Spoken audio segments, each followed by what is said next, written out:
post about my pizza all the time, so I'm actually going to show you guys just a quick, easy recipe of how I make my pizza, and I'm going to do it with you guys, so if you guys want to save this video for later, you can make it for yourself. But it is so easy. So you're just going to need, I used 1 cup this time because I'm making a little bit of extra dough for my children to play with, but I used 3-4 cups of warm water. Pour it in your bowl. It needs to be warm. It can't be too hot, otherwise your yeast won't activate. Now, this is the type of yeast that I use. You can have single packets, but you need 1 tablespoon of this yeast. I added 1 tablespoon of yeast. I'm also going to add my sugar. I don't have any honey right now, so I'm just going to use maple syrup. Dump just a little bit in because that's how your yeast activates. And then stir. Make sure you're actually stirring it in, otherwise you're not going to get active yeast. Of course you can. So now we're just gonna sit this on my counter for 5 minutes, let it get all foamy and bubbly, and I will be right back. Now our yeast is all active and bubbly. The rest of the ingredients now. I have this. I have this. Redmond salt. Avocado oil.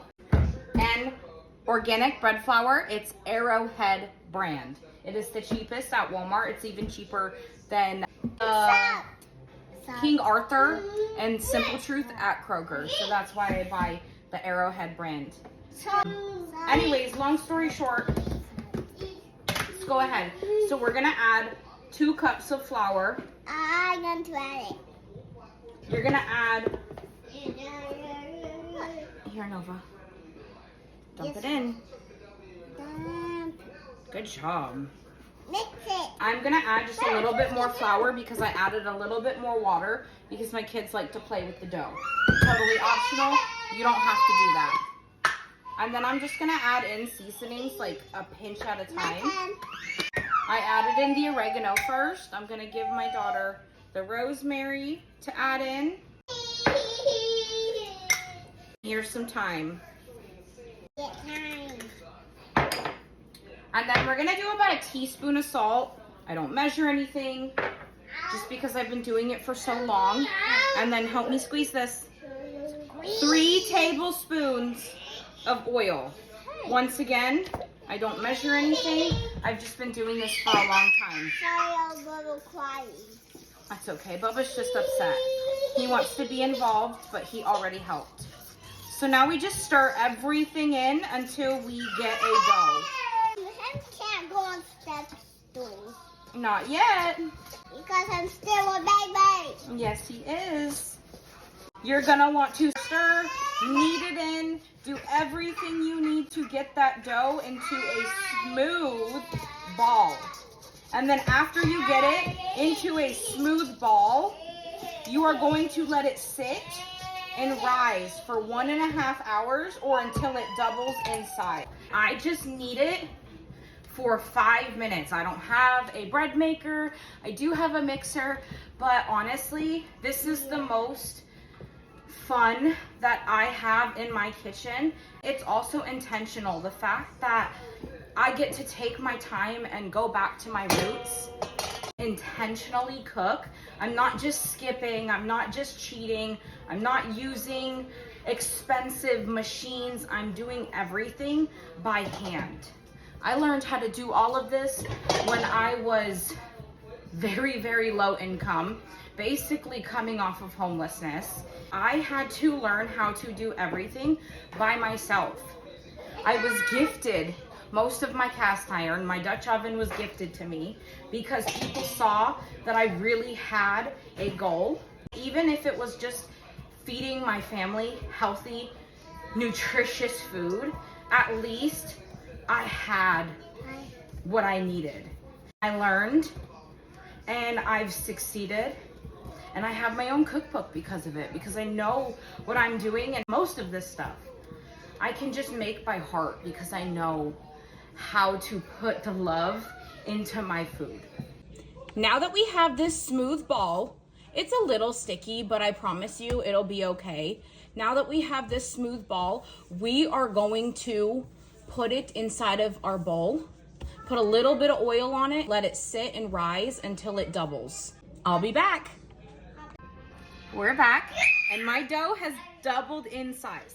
So what we're gonna do is we're gonna cut it in half, and then we're gonna shape it into our pizzas. Or you can just leave it in one big pizza, but it'll be a really big pizza, like extra large. Need some advice? I take my parchment papers, I put them down on the counter, I cut my piece of dough in half, and then I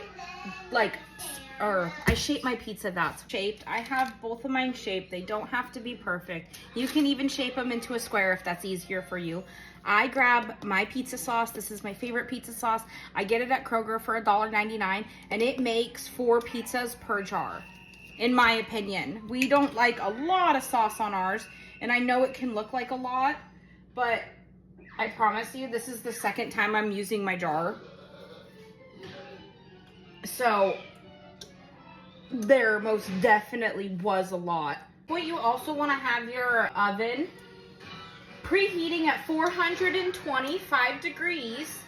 You basically just want to add your sauce, add your toppings. You can add whatever kind of cheese you want on it. I shred my cheese, so I do have to shred mine. I use Monterey Jack, and 13 minutes in the oven, and you have beautiful homemade pizza.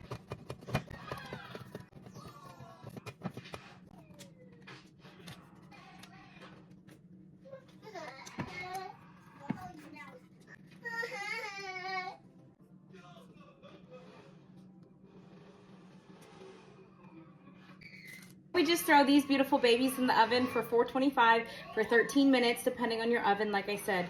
Just keep watching it. You'll notice that the edges will start turning a golden brown, and it'll be done, I promise. Make sure you're cleaning as you go, because nobody wants to clean up a mess, especially after their belly's full. They've done all that work to make all that food intentionally. Sometimes we just want to relax. Here are the final results. These are the easiest pizzas to make. They are kid-friendly. If you use vegan cheese, you have yourself a vegan pizza. I do have this full recipe available in my cookbook that I wrote myself. I know I mentioned it in the video, so if you guys are ever interested in that, that's in my bio on my Facebook.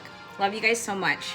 And don't forget to hit that follow button if you want to know more about me and what I do as a stay-at-home mom 3 and a content creator.